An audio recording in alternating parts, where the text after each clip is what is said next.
à ma mère, je pense à toi. Je suis jeune femme chez nos Congo, dans ma chère patrie, où la violence faite contre la femme est monnaie courante. Mais aujourd'hui, je me lève comme une mère. Bote bandeko balanzi ya antenne A, boui malamu na émission na bino Famille Société, émission na bino boningaka mingi zango bino manoli ya mawez. Lelo toye na sujet oyo ekosepelisa bino lisusu makasi ezali comment gérer ses ambitions. Ambition ndenge toye koloba eza projet oyo mutu aza vraiment na désir nango makasi. O toye bibiso nyonso torevaka Vinanga lobisa la boye, tous en bas objectif. Donc voilà. Ton premier sujet on a pas battu parce que tu es thème na biso tozo tamboanango tout au long de cette année sur la femme, la congolaise au centre de toutes les ambitions. Yango wana lelo to sepela kipeto lobela comment gérer ses ambitions. Ndenge boyebi nazanga mon côté na plateau nazali na invité ensemble na bango toko réfléchir sur thème oyo pour na kosunga bandeko bazolanda biso de partout et surtout à la congolaise aeba ko se retrouver au centre de toutes les ambitions. Donc voilà, na qui est déjà ko présenter bino ba invité nanga na bandi na madame Régine Chika. Madame Régine, bonjour. Bonjour madame Manolia. En tout cas, c'est Pélissus Koyambayo, Balaya Mibale, une émission Famille Société. Aux Amalamou. Oui, déjà, on a posé rayonner, on a surtout l'occasion de se présenter. Yomoko, Bandeko Bazolanda Bisobaïba, vraiment, qui est Madame Régine Chika. Madame Régine Tika, Tika, oui. Tika. Excuse-moi. Madame Régine Tika, une Congolaise de père et de mère, et entrepreneur, qui évolue dans les secteurs agricoles, notamment dans les cafés des spécialités, qui est le café Petit Quilou. Donc, objectif est que tu valoriser culture nabiso. Je pense que tout au long de l'émission, on va comprendre Petit Quilou c'est quoi, pourquoi est-ce que je me suis focalisée sur cette variété. Voilà, merci Bandeo Balandi. C'est là qui vraiment yama Madame Régine parce que Aza na expérience, il y a ambition na ndengeni ya Jiraki yango. Donc Aza vraiment bien expérimenté pour a kabwana biso expérience na. Voilà, Aza est mon côté dès ka boyebi émission c'est émission genrée, to yamba pe mibali po mokile kotambola te ceux qui mobali Aza ta kota moi histoire moi si mobali. Donc, de l'autre côté, nous avons invité, nous avons présenté Bino. Il y a monsieur Soni Kamana, coach, mais c'est un homme à plusieurs casquettes. On a PC Moro Maloba s'est présenté. Bonjour, monsieur Soni. Bonjour, madame. Sengo, Yako Zalana Bino. Donc, c'est surtout les AIAC depuis la vente de Toko 1100. Elles étaient, mais ils sont maintenant. Vraiment. Ah, maman, c'est compliqué. Un gars, comme dans la Soni Kamana, nous allons opérateur culturel, en gros, manager d'artistes, où ira précisément aujourd'hui, mais ben, Papa Wemba aussi et tant d'autres avec qui j'ai collaboré. Écrivain, imitateur de temps en temps. En tout cas, au Karagout, c'était pas avoir tout ça. Il faut papa c'est mon bout à cinéaste. J'ai joué aussi dans plusieurs films et arrangeur de musique. Très bien. Etc. etc. J'avais pas tort. Donc, nous, Monique, c'est un homme coach de mannequin parce que nous sommes la principale. Les hommes comme Rolata, la mode. Patron, il y a agence Mokaba mannequin comme on a Eclipse. Très bien. Voilà. Merci beaucoup de répondre à l'invitation à Bisso, Bandeko Balandi, Baebiosko, Malam, Malamu. Mais en tant que coach, parce que au coupé sa Bisso, moi, la directive, na Bandeko, Bazolanda Bisso, Bandengeni, Koki, gérer l'ambition na yo et Bisso ma Congo principalement côté à base tous un problème Ils ont basi mususu pour toi na des catégories à basi au baké na l'école moulai na ba au baké ité na ba au bakati ba ambition pesa rokesana avant d'abord to koma wana na ko banana na madame Regina oui perception na moi mon poussé comment gérer comment est-ce que tu peux gérer ba ambition na biso surtout à la penza plus lingala kuna ko sunga bandeko bazolanda biso en tout cas pour surtout les jeunes qui se lancer soit dans le business, soit dans l'entrepreneuriat. Alors gérer les ambitions, c'est d'abord avoir une vision claire et avoir des stratégies. Parce que les gens ont des idées, ils ont des idées à la business, mais ils ont focus sur mon côté. Donc là, ils touchent à tout et du coup, à la fin, le résultat est exaté. Donc il investit dans plusieurs projets, dans plusieurs il y a des lignes qui qu'on mettre en place, mais et ça dit que et réussir tout simplement parce que dès le début vision naie et ça qui clarté. Alors moi on conseillera plus vision et ça la claire. Pour ceux qui vision les clair, tu sais ce que tu veux et ce que tu vises d'y aller.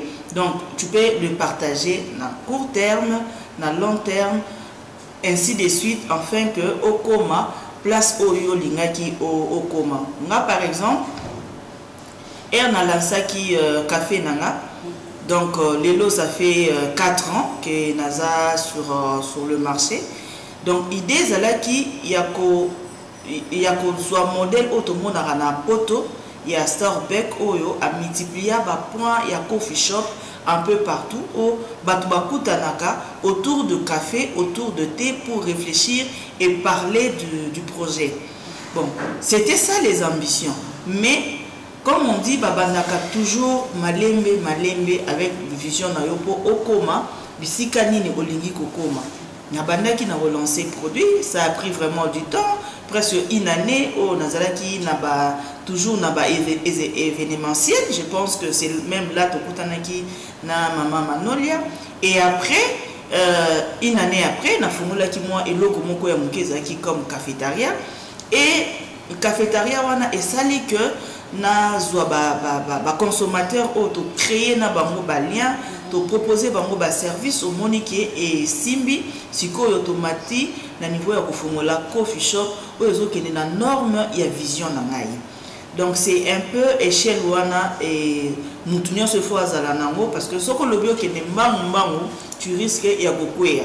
Donc on commence toujours petit parce que quand le bac on a investir $100 000 pour un projet wana et simbité tout simplement parce que au banda qui n'a pas base ya malamuti. Donc, on a $100 000. Est-ce que le produit qui est déjà connu? Est-ce que y a déjà? Parce qu'il faut commencer toujours comme tu as la classe maternelle. Donc, commencer par la sensibilisation, à faire les études du marché, à cibler ta clientèle, ainsi de suite, tu vas atteindre l'objectif. Très bien, Lelo, Madame Régine Tikapo, Baza fière, en tout cas, je me félicite parce que ceux qui n'ont pas place na banda, qui n'a place na komi Lelo, je dois vraiment me féliciter pour na sali vraiment ba effort et belé donc les effort financier, même ba effort physique, voire même comment je peux dire mental et intellectuel, parce que pour arriver jusque là. Très bien, bravo, biso peut te féliciter au coach. Il faut définir en tant que coach. Même question, comment définir, comment on peut définir. Donc, il faut définir l'ambition à biso ndengeni. Bon. Et pardon, co-gérer plutôt, excusez-moi. Co-gérer ses ambitions, voilà. Co-gérer l'ambition, ndenge maman lobiawa, na bandi à lobi pédia l'essentiel, mais nga na obeta c'était na eloko moko. Na bandi ezaka œuvre ya esprit. Il faut avoir pensé. Quand vous avez pensé, c'est que comme en réalité, c'est un ndoto. Mais si on a un ndoto, pour comme en réalité, vous êtes obligé à yo moko au salaté quoi. Donc peut se faire assister, se faire coacher, c'est-à-dire dans une idée au sala bar moko, mais dans une bar wana na kati kuna ba melaka nsamba na lungwila. Siko mutu moko akoya neti mama ko biso habité oboni to présentera nsamba mabe na lotoko fo tiango na nini il y a ça les lieux études et puis abandi ko expliquer par où aller. Et ça, un bâtiment spécialisé ou bien bâtiment qui a moins d'expérience. Parce que vous avez un mécanicien, mais faisabilité, ils ont émanation dans côté quoi. Ils ont une idée dans côté. Qu'est-ce qu'il faut faire? Il faut se faire assister. Bon, c'est vrai que nos clients ont des comas et comme le roi biso tout va si ba roula biso yo ça des projets aussi si au PC ba tout lobi ba longo ka virgule match S. Ba bisa yo tête na S ezala kia. Donc au Kanisi au commis bokomi au protégé pour les leçons mutake ibaba biloko café à maman na bandi plusieurs makale au kamataye parce que à protéger dans nos projets là après lobby to commence à l'étude de faisabilité bo chiffrer ndé bo tali sikoyo boni to ko banda. Alors ambition là cause à la bien idée cause à la bien mais la matérialisation ceux qui n'ont nzela neti bukanga lonzo mona kale et suka na opekaka et tikala na oka ndengo wana et pourtant idée est bien mais quand c'est à la service national au moment que batouana bazwa ki temps ko étudier parce qu'ils ont continué et puis ils ont produit ba fruits à misala nango na yo qu'ils ont kenda siko na Kasai moni ils ont fondama parce que batouana ba étudier ba luki financement batu mingi ba ebi pété que ba financement ezaka awa des fois na biso to s'informater tout ça moi vilain des fois mo awa na RDC to lingi facilité to lingi plagiat moi de mère abeti café na yebo lobo mona mutumo bo azuka nini yo abaxi couleur moko orange et pour na yé à créer non maman sali café zo biki sabatu na makambo belé yo yo café cause à monsieur relaxation to bon ya ropé et kota soki banini voilà il faut au Kanisi au s'informer puis au créer parce que au Kanisa makambo Kanisa on n'invente pas la roue hein makambo mingi to sala c'est ça la roue hein mais c'est quoi particularité à mon tour ndé wana vrai problème. Très bien, merci coach Nonzongela. Madame Chika, la Congolaise au centre de toutes les ambitions, mais on a bassignon sauté, bazan ambition, bandé na uta le bateau na catégorie à bassimi balé, ba ou ba kemoulaï na l'école, peut-être ambition na yeza que na salle la musalo na tangi, et puis les baleko ya peut-être après. Moussousou, azona ya le bika ambition na yeza libala parce que il faut qu'on se le dise, hein. Bisoba na Congo a le plus grand diplôme pour la femme congolaise, c'est le mariage. Pour moi, on a réussir, il faut bala.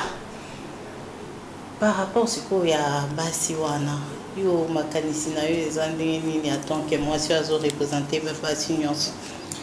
Maman Manolia, je na banzi tout solo la sujet wana mezaki na émission té. Na nazalaka vraiment d'accord té que moi si alobaki nga ambition na ngezaka na bala. Mariage eza fin il y a comment je peux ce n'est pas la fin de tout. Donc eza juste une partie il y a vie na biso to nito sangisa na mutu oyo osepeli ko partager na vie. Mais cela n'exclut pas que ce que Bali au cause de la paix ambitieuse occupé cause de la visionnaire d'un projet ou bien travailler soit quelque part.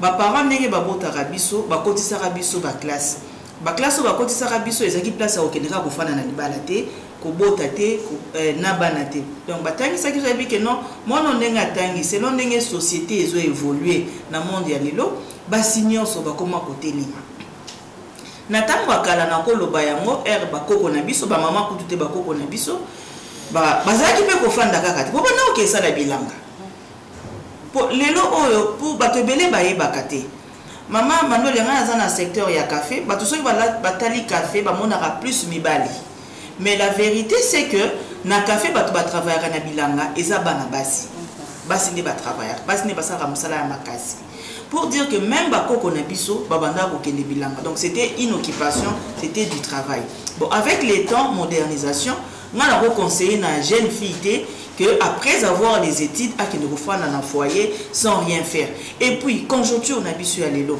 même mibali yango ba comment koloba une femme qui ne produit rien ne sert à rien mibali ba comment koloba yango alors comment on peut encourager mutoza en ambition ka ya kobala Moi, je peux encourager ceux qui ont l'ambition, il y a créer, il y a innover. Donc, elle peut chercher du travail, à travailler place au moto à la vision, à accompagner vision comme un salarié. Mais pas rester vraiment ambition non, vie est sous et même le mariage, en tout cas la réalité, est ébélé, bateau bazar libanda.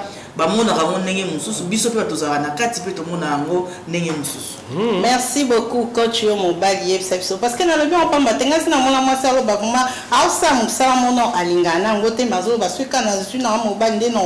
ça, beaucoup de femmes congolaises, c'est belé à Congo, sont esclaves. Avant, on a sauvé. Arrière au sauver pour Kende. On dirait les balles à les sauvetage. On est à ignorance, maman, c'est vraiment ignorance n'a paresse. Parce que mobile oyo pe a balio, azana ba condition nini.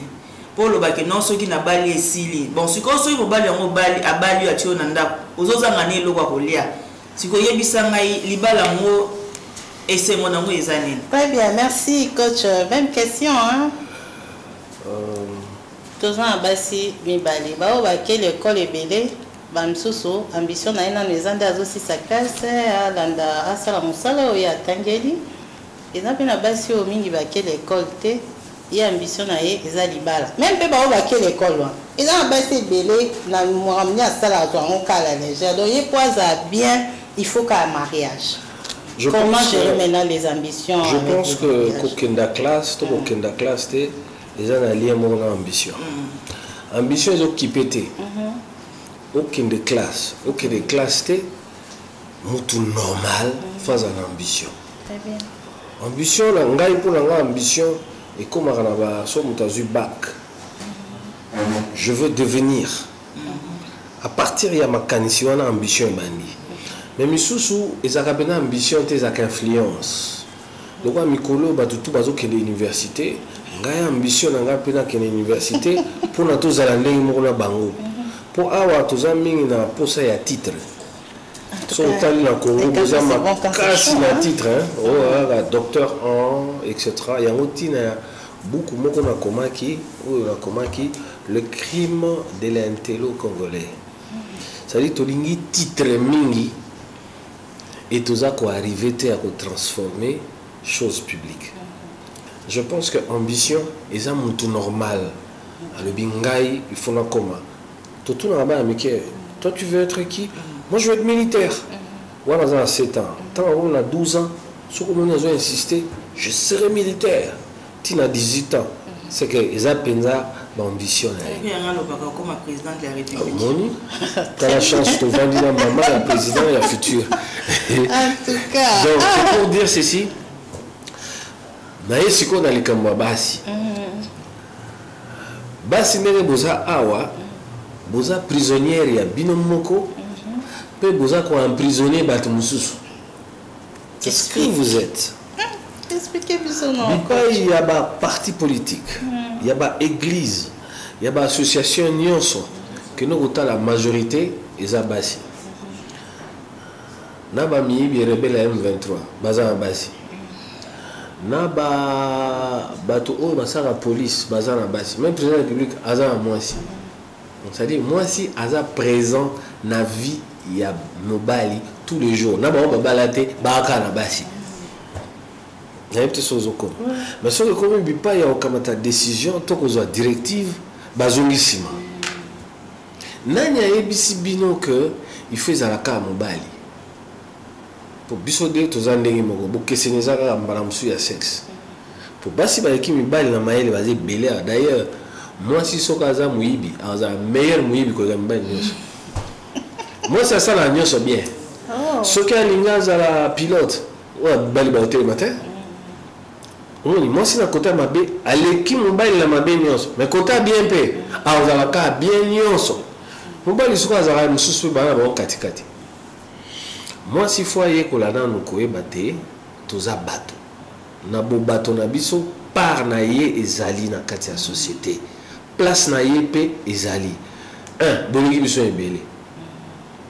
Mais nini biso mibali toza kaka na autorité parce que lingo le baté que soki moi si azo sala to azana ba ambition na ye nde akotosa mobali te parce que Queen Mario nde akufi wana azali pe na mobali na ye na pourquoi pas ye na kirene na ye alongoli pe papa costume ça dit que rôle na yo abo mama na ba ambition comme mami balé différent surtout côté na ndako premier ministre na biso azana mobali na ye te kulutu na tuluka monte point ni ye comme na ye Swamina, mais Toulouka est côté.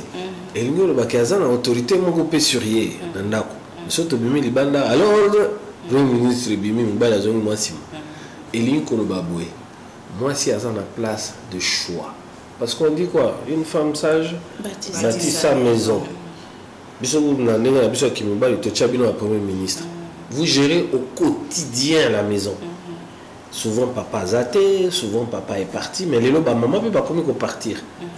Mais vraiment kolondako ezaka maman. Yanga na lobaka maman a un rôle monene à jouer, mais azo c'est sous-estimé. Ça n'a rien de classe, ça n'a rien de nini. Ba maman abiso wana tala bino lelo ah. So na tous les bino waka na botami balé, mais ça ba maman abiso waki na ba 10. Mais na 10 wana bino nyons tout atandi bino wana tangisi bino a salibo maman makasi. Je pense que on est un peu trop fanatique de la facilité. Mon problème dans les facilité. On veut tout ce qui est facile. Eh Mikolo commercial kaka bango wa kena commercial. Nazaki surpris pour nous encourager maman. Bipa et nazaka moi muke elle aux États-Unis. Nakuti papa moko et à Kivu. Ba bengi singa na ina otindre ba image prochainement. Papa wana asala bilanga.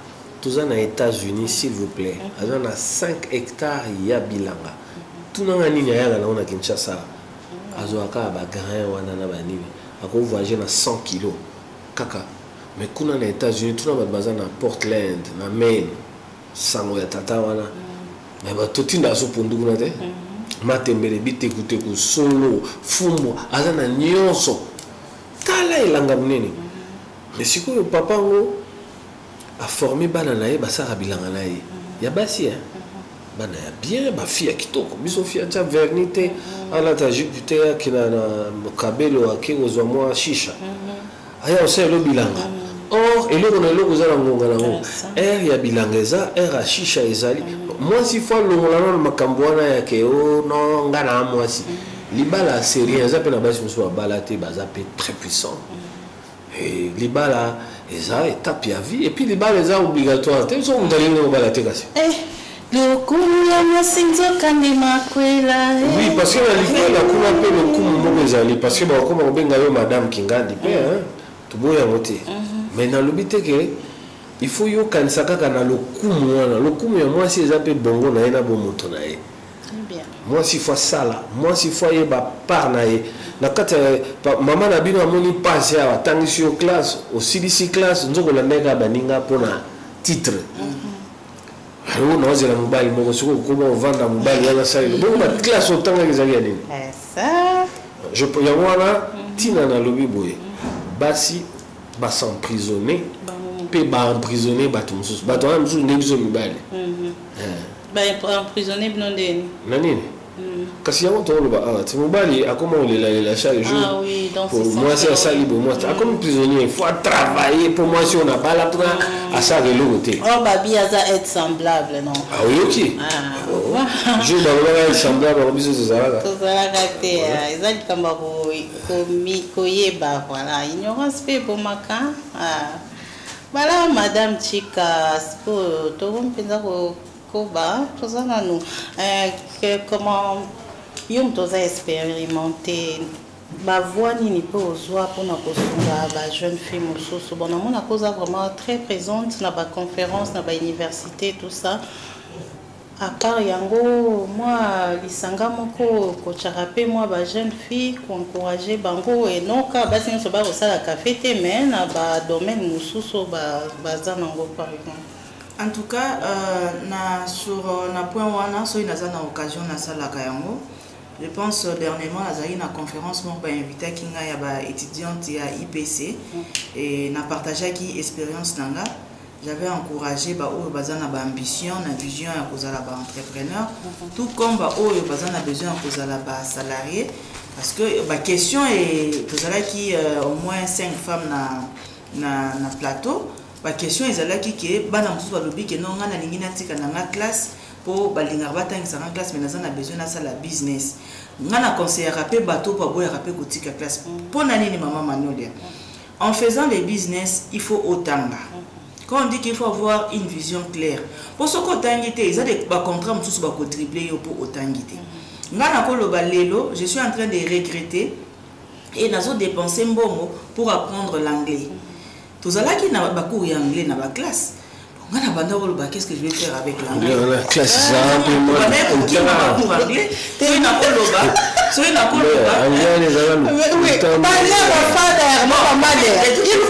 de toutes les façons, c'était un cours où je ne mettais pas à cœur mais l'élo est attrapé. Tout simplement parce que café au Bozo-Mona, c'est une boisson mondiale.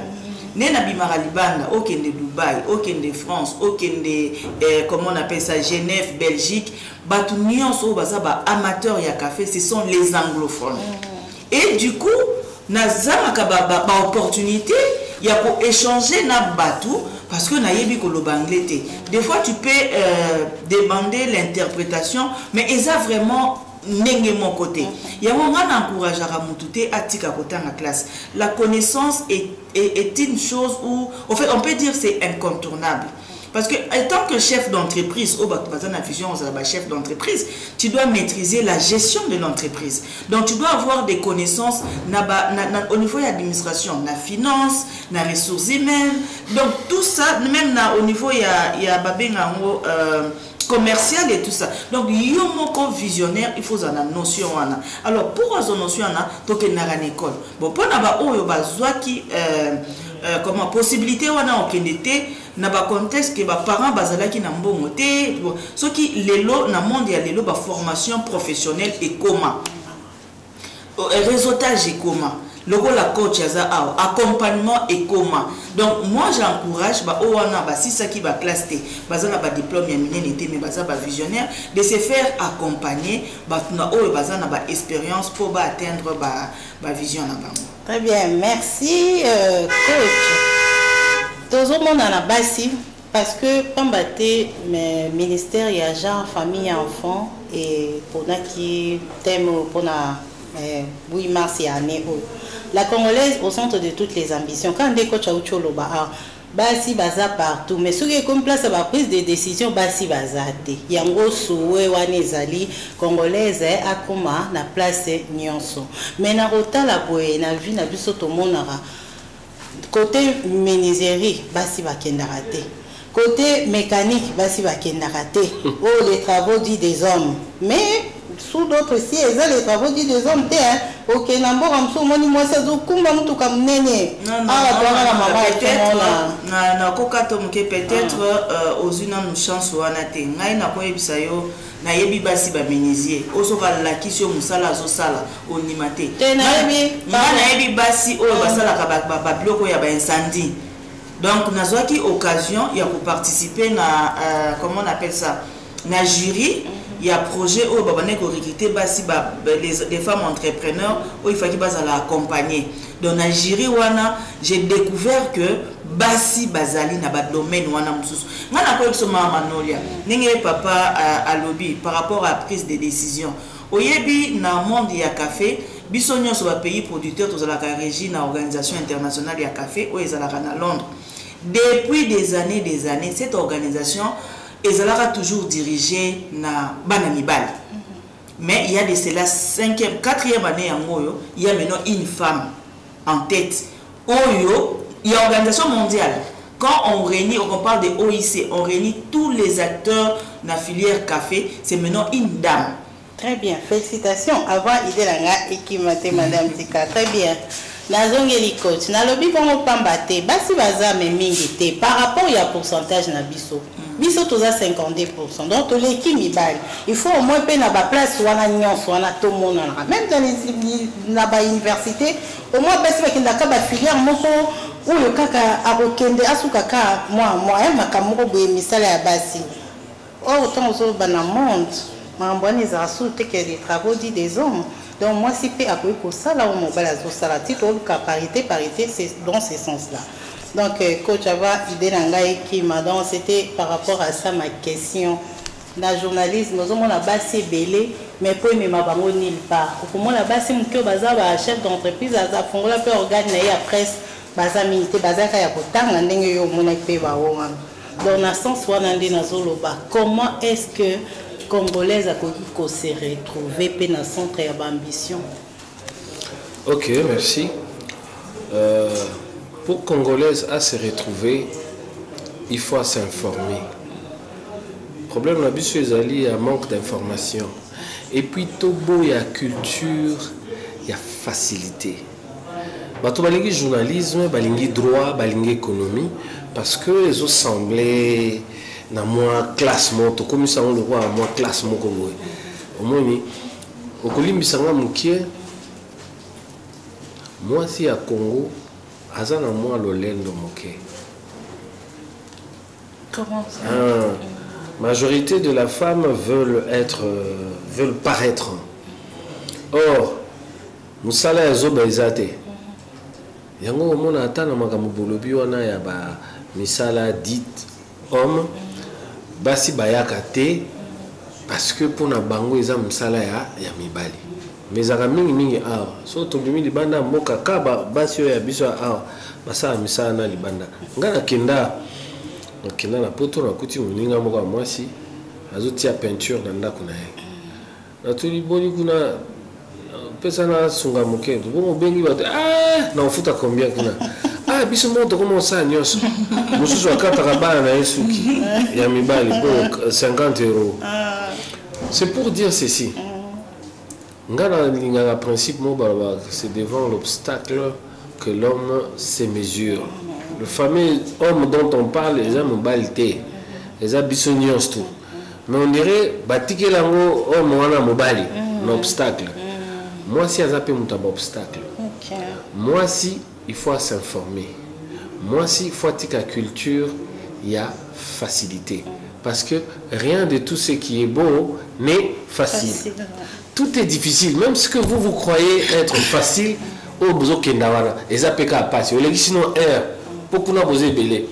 Ce qui a joué comme président, ils ont ambition de gâter. Mais ce qu'on a comme si on a président, on sait ma dictature. La kangi faculté nion sur l'économie na droit na médecine pour un temps. On a besoin 10 ans to kangi faculté wana. Kaba o baba na première wana tiba aussi to comme ça susté. Très bien. La fongoli nini ba o monsieur etikali wana. Ton a Congo ton a payé la reconstruction. Ton a besoin d'un agronome, ton a besoin d'un tambilanga, ton a besoin d'un inventeur, donc to mi pesa na nyonso ko za la former ezaka na classe T ba autodidacte bazali c'est-à-dire moi si moi ya pas maman chaque jour ayekola otala ndenge ya lona café yepa oyekola OK internet usage na biso internet za TikTok so continue ezaka OK la toilette o ya bino nda côté poser saleté OK la toilette ya bar ya boîte oko me filmer au tcheli biso ou bien OK na mbetu ya bipa moko kendaki mais oya yo o la sa biso te yo na ndako o lera na maboko ngana bengi sur na restaurant o yo ko filmer restaurant au tcheli biso na TV mais pas le tchende ile ya fufu na ndako te c'est pour impressionner. Merci. Donc, usage de les réseaux sociaux, P et Zali, que ça la recherche. So, quand tu écoutes Maman Tika, oui, Maman Tika. Maman Tika, au comment on a bâti pour l'internet, au comment on expérience na, au quoi approcher, au quoi y bapé, au comment on appelle Maman Kabala, Maman Nani, au quoi y kola. Ti yo po koko maneti bango. Et le quoi sous comme sous son web ça ba maman na biso basi. Boluka kozala na ba modèle. Boluka kozala na référence. Na on peut savoir une anecdote moko.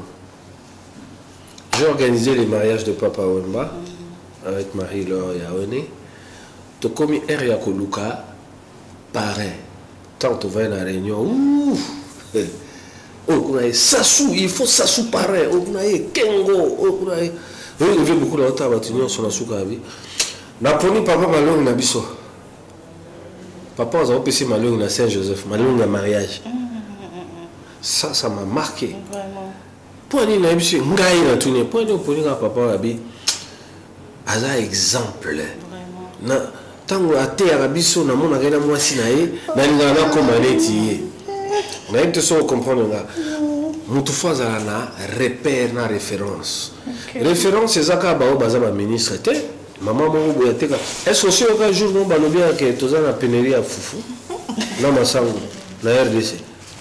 Toza na ranyoso ngai mona té. Aussi on va to matembele. Ça dit que ba maman moko ba sala toujours musala depuis Congo ezala. Non toza na biloko wana té mo ba franc congolais kiti. Oh mikolo yo ba jus ils ont contacté mais jamais on va fufu ezati nous on tous na ba référence kuma ya bato mais tout le monde a ba laissé pour compte biso to lwa ba nanyaza ministre c'est vrai que j'ai beaucoup de respect pour ministre des affaires étrangères na lela est grave pour bongo ela liwana mi bali ba le kawana ministre de la culture Yolande Lebe des fois té son acheli premier ministre muta ko sauter pour mutu ezawana. Je suis fier ya bango mais ba maman me souper bazali dans le secteur mususu ya on a senga rappeler dans l'état surtout chancellerie na biso bato ya retombola pe bango na le roi ba maman avant Dieu inventeur t'as l'invention mobimba maman ya sali mais bato on peut sa médaille de mérite civil bango on ça va influenceuse ba sur ba influenceuse to wana et nous na sala les gens au na toilette ya bato ya bar comme filmer quand tu t'as cité pour notre équipe côté habillement donc moi conseil il faut s'habiller aussi en fonction de ses ambitions et là-bas ezali ndenge moko na kolia ils ont des exercices mi balé tout ça à chaque jour to liaka to lata lamba pour mutatambola roi koko adamu azate ataye koko adamu mikolo landaki bombaki nzoto elingi koloba boye baliaka jamais foufou au sangisi na loso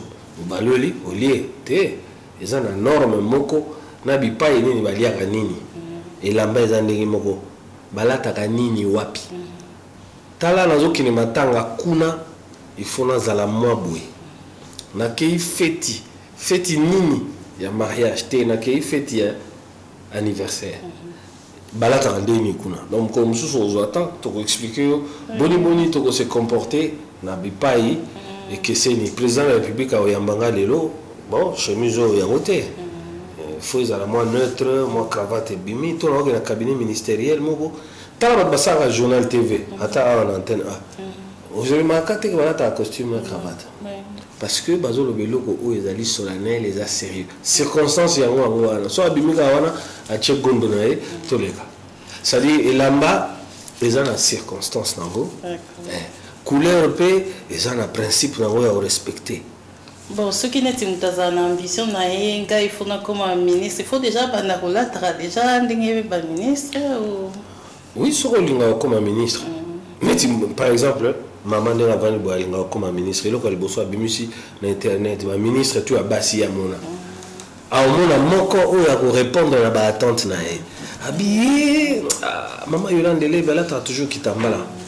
Ngana obandula ta kitambala neti yo tala ile okitoko chena mutu merci nazo mutu na loso basali yango wapi tanga moko merci coach na ozongelo malobasu ko katela biso ka Mobutu président Mobutu est sur ce plateau madame Tika bande ko nyonso balandi biso et là on va ko retenir pour la émission de loko to rompa na so en tout cas en résumé il y a émission oyo exact bato oyo baza na ambition bayeba ko gérer ambition na bango on a cause d'abord na vision moko oyo eza clair et puis comme coach ya lobby bazala na ba modèle parce que nga moko pende ozomona nga nazana modèle nazana mentor nazana marraine et puis naza encadré na bato baza na expertise au baleka liboso na ngai pour que na réaliser o nazo réaliser de l'eau pour mutu elong el babaka loboko moko esukolara elongité très bien message à Souka rendez-vous le 9